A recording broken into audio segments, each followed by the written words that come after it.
依家咧越嚟越多嘅香港老友記咧翻大陸呢邊接退休養老，咁萬一病咗又冇醫保，嗰時真係頭都大晒啦。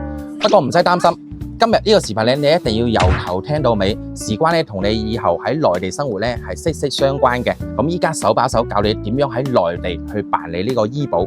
我哋首先要搞清楚社保同醫保呢兩者究竟係乜？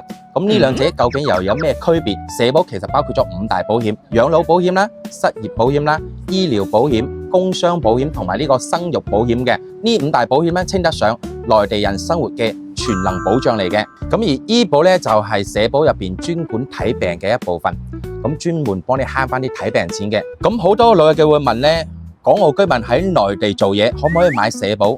可唔可以單獨買醫保呢？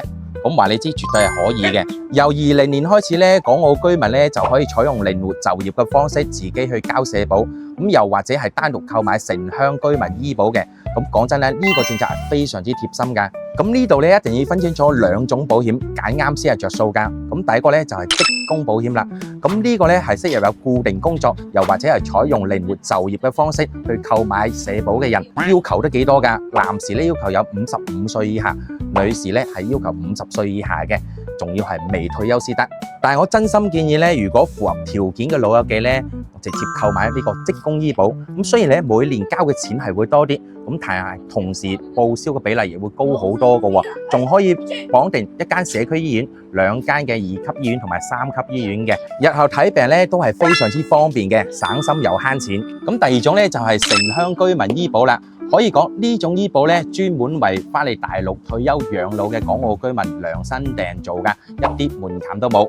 每年交幾百蚊咧，就可以享受到內地嘅醫療保障，好似平時嘅睇病啦、執藥啦、住院報銷啦，基本上都可以覆蓋得到，性價比真係超高㗎。跟住話你知最關鍵嘅一個辦理流程，咁首先我哋要準備好我哋嘅港澳居民身份證啦、回鄉證同埋港澳居住證，仲有一張內地嘅銀行卡。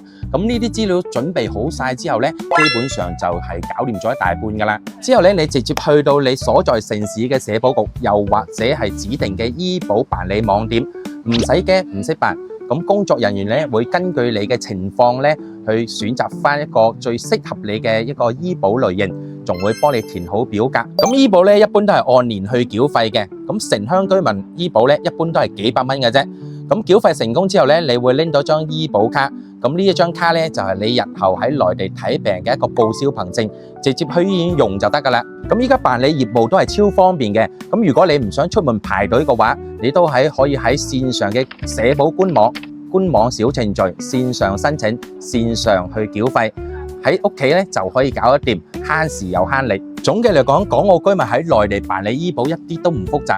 只要你揀啱自己合適嘅一個醫保類型，同埋按規定去繳費，就可以享受內地完善嘅醫療保障，唔使再為醫保嘅事去煩啦。我係 Daniel，幫你灣區無憂置業。